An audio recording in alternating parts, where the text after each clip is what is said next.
Здравствуйте, представители знака зодиака Овен. Таро расклад. Судьба находит выход. Пасьянс, Таро прогноз. События до конца января 2025 года. Давайте узнаем, что нам подскажут карты.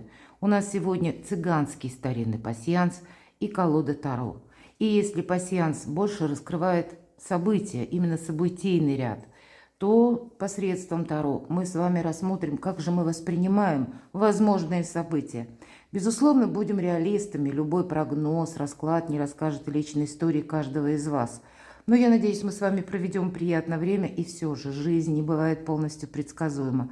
И как один из тысячи возможных вариантов развития событий, давайте допустим, что как раз в январе могут случиться некоторые, может быть, в виде новостей к нам приходящих, или в виде каких-то сообщений, или новых открывшихся возможностей, кто знает, может быть, и тайн. Вот что-то меняет нашу жизнь. Январь, в принципе, может быть месяцем, когда проясняются те ситуации, которые тянулись достаточно долго. У кого-то это может быть связано с началом внезапных изменений, которые вас поставили перед выбором еще весной, летом 2024 года. А у кого-то из вас, особенно где-то в конце знака зодиака, это вот те, которые рождены в третью декаду, вы могли столкнуться с некоторыми переменами, которые тянутся аж с 2018 года.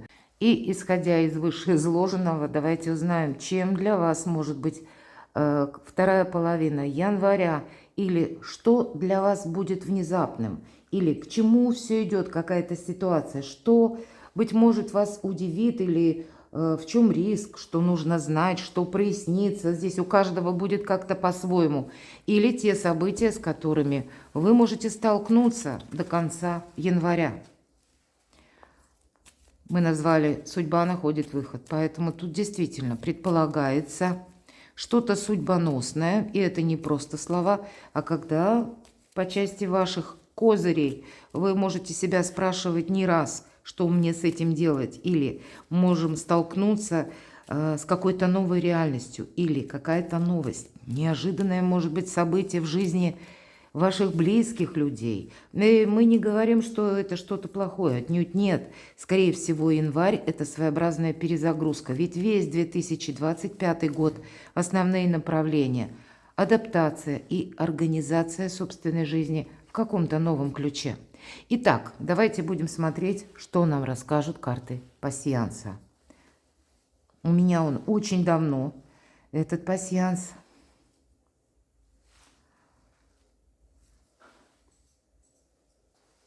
И я получаю от вас много комментариев, что вам действительно нравится именно он. Хотя есть и другие пасьянсы. Итак, смотрим, что у вас совпадает. Так, и пока я не вижу совпадений, идем с вами дальше.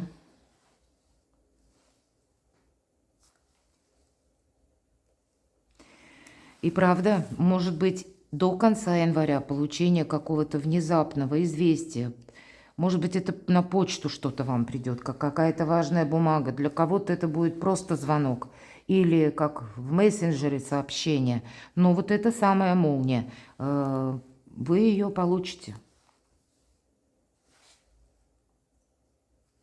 И причем это что-то очень знаковое или значимое, потому что молния, внезапное сообщение. И дальше, посмотрите, колчан со стрелами, полное исполнение желаний. В этой колоде пасьянса есть про исполнение желаний два значения. Корабль – это просто одно исполнение желаний.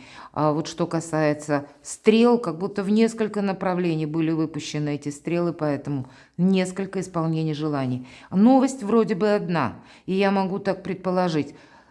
Возможно, перемены или что-то у вас получается в одной сфере жизни. И значит, мои дорогие овны, остальные сферы жизни, они будут как-то подстраиваться или станут взаимосвязаны с этой либо новостью, либо с вашими переменами. Может быть, это на что вы решитесь наконец, или подведете какой-то знаменатель, пусть в одной сфере жизни, а все остальное, оно выстроится так или иначе в какой-то красивый узор. Идем дальше. Ну, в принципе, я бы сказала уже даже этого значения вполне достаточно. Ну, что же у вас совпадет еще? Но может быть ситуация выбора, потому что вот эти цепи – это сердечная тяжесть. Знаете, может быть и сообщение какое-то, или новость. С одной стороны, безусловно, есть чему радоваться, но с другой стороны, есть то, что может выражаться, как я не знаю, как поступить, допустим, да, или когда, ну, какая-то ложка дегтя в бочке с медом все равно может такое быть. Это наше восприятие, это может быть банально, когда нужно на что-то решиться, а решиться бывает достаточно сложно. Смотрим, что у вас еще совпадает. Или с чем это может быть связано. И вот смотрите, сердце, личная жизнь, изменения в личной жизни. Или, может быть, не изменения, а какие-то приятные события. Что бы тут ни было, вы остаетесь довольным. Я могу сказать и так, у кого-то, мы же все разные, правда? У кого-то мог быть тот союз, который подходил долгое время к концу. И, может быть, кто-то из вас хотел получить даже развод, к примеру, да, а все не получалось, не могли договориться. Потому что выпадает маска, это скрытый враг. И для кого-то из вас это может быть и так, что вот как раз та ситуация, которая вас вроде бы радует, она кого-то может огорчить. Или это может быть связано, что кто-то завидует, и тогда как враг расстроился, что у вас как раз что-то получилось. Я бы сказала, мои дорогие умные, о себе много не рассказывайте, это вам будет, ну, где-то сохранять нервы, а самое главное, удачу. Посмотрите, у вас выпадает солнце. И знаете, смотрите, у вас будет хорошее настроение. Тут будет важно не проболтаться, потому что у нас кот выпадает. Кот – это флирт.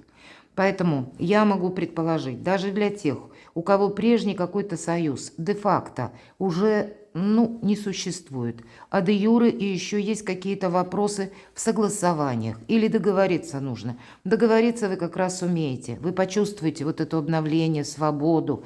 Может быть, и захочется как раз где-то свободы этой побольше. Я могу даже предположить, что настроение, оно где-то располагает, как и к новым знакомствам, например, или к новым контактам.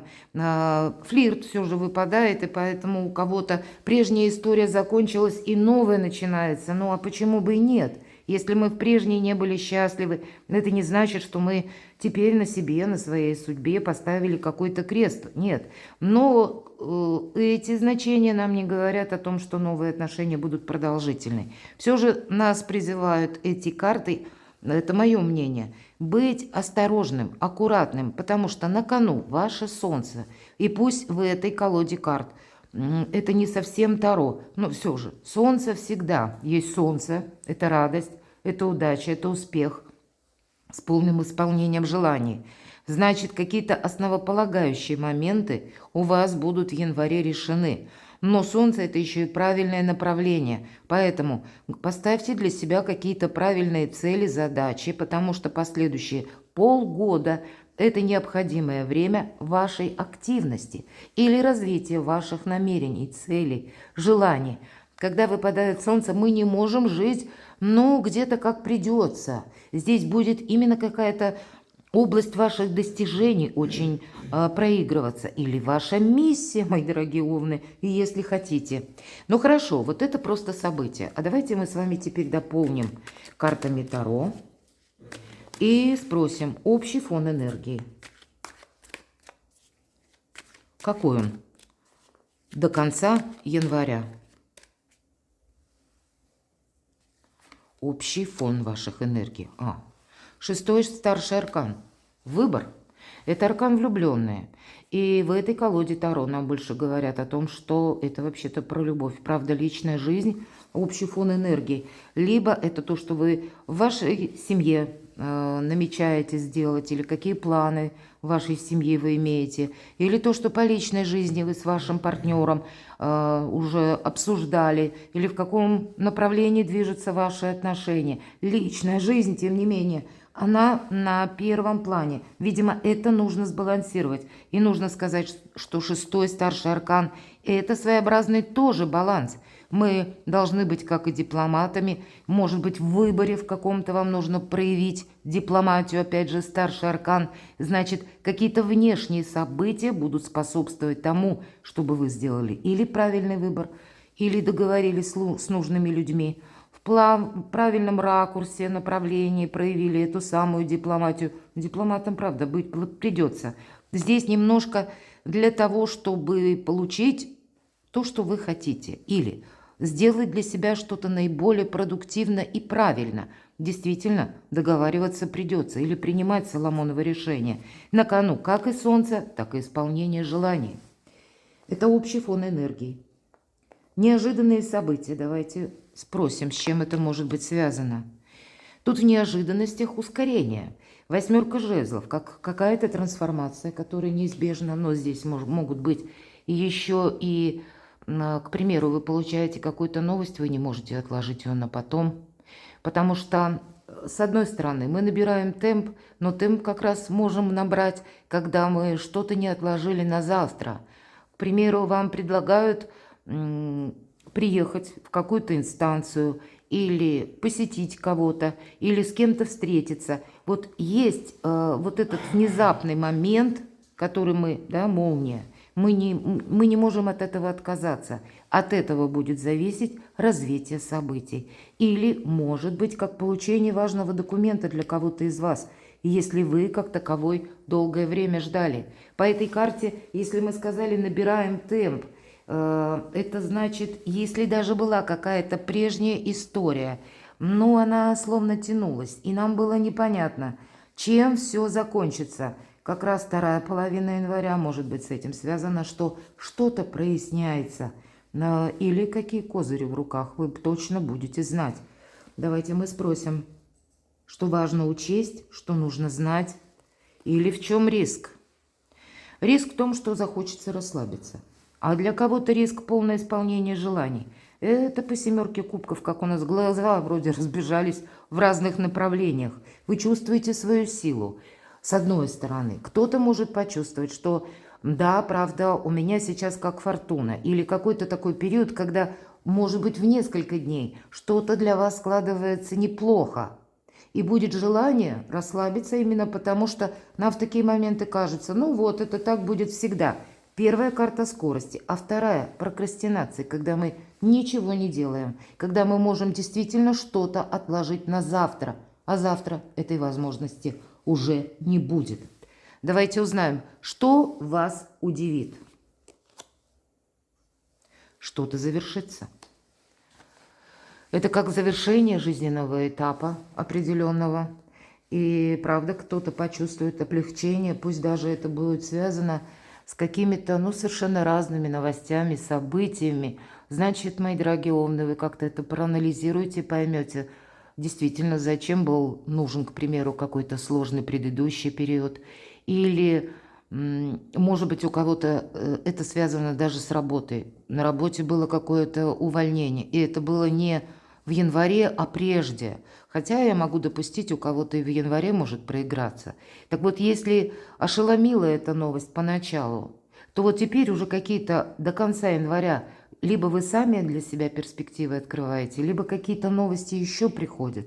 И тут все становится на свои места. Тут завершается то, что должно быть завершено, в чем нет прогресса. Уран в Тельце, мои дорогие. Правда, для нас очень многих, на каждого знака зодиака Уран, планета, хоть и говорят, разрушитель, на самом деле это планета-освободитель, который освобождает от какой-то рутины. Или то, чем мы можем заниматься годами, а нам лично это не приносит ни вдохновения, ни какого-то смысла. Мы к чему-то привыкаем. Так вот эти неправильные привычки Уран где-то может с одной стороны обнажить, а с другой стороны нас как раз подталкивать к каким-то очень важным выводам и последующим свершениям. Может быть, и выбор в конечном итоге у вас такой получается в течение января, когда вы бы и не хотели этот выбор делать, а внешние события все же опять старший аркан вас вынуждают что-то увидеть совершенно в новом ракурсе.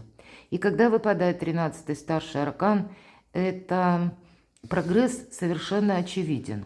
Но он будет только лишь тогда, когда мы поймем, что нужно действовать как-то по-другому. Для кого-то из вас это по-другому будет банально означать, когда нужно быть дипломатом или придется с кем-то договариваться. Не упустить, опять же, какой-то момент. По 13-му аркану мы всегда идем в одиночку. Здесь никто нам не помогает. И, увы, наш путь, он не помечен какими-то либо розами, либо какими-то обозначениями по сторонам, в каком направлении нам идти. А направление у вас Солнце буквально на кону. Но нужно принять, что совершенно другие энергии для вас помогают что-то осуществить. Очень знаменательный период. И хоть мы смотрим до конца января, и каждый из вас может в свое время посмотреть это видео, вполне вероятно, вот эти перемены, как какая-то перезагрузка, у вас могут состояться даже в один день. Мы ведь можем думать годами, а решение мозг наш принимает физиологически за 15 секунд. Вот на что-то вы здесь решитесь. И даже если вокруг вас обстановка, вы оказались в какой-то обстановке, которая, совершенно для вас непрогнозируема, или вы бы этого не хотели, или что-то недопустимое, по вашему пониманию, значит, это высшие силы вас подталкивают делать какой-то очень жизнеутверждающий правильный выбор. Вот у каждого тут будет по-своему. Давайте мы тогда узнаем, к чему все идет. К победе. Вот посмотрите, интересно, как раз и пасьянс карты, и карты Таро вам говорят о победе, об успехе. Вот какой-то знаменательный период января, который вы не должны упустить, вот эту самую победу. Но посмотрите, она не просто так приходит, потому что есть и выбор, есть и скорость. Значит, дни какие-то будут ускоряться, когда нужно себя быстро организовать, подпоясаться и куда-то отправиться. Но риск будет именно в том, что мы можем отложить что-то на потом. Хотя, мои дорогие овны, Марс в ретродвижении. И вполне вероятно, вы можете прочувствовать смену энергетики в том контексте, что прежде вы бы по директному Марсу действовали активно на преодоление каких-то препятствий. А ретро-Марс – это такая своеобразная энергия, которая может для нас как раз где-то замедляя, открывать или давать нам время, чтобы мы переоценили какую-то обстановку или рассмотрели какие-то новые возможности. Хотя энергетика этой карты в ретро-Марсе может быть достаточно сложная. Почему? Потому что это как на вулкане. Мы что-то прежде словно утрамбовывали вглубь самого себя. И вот теперь эта энергия, она рвется наружу, причем с удвоенной силой. И это не только на вас влияет.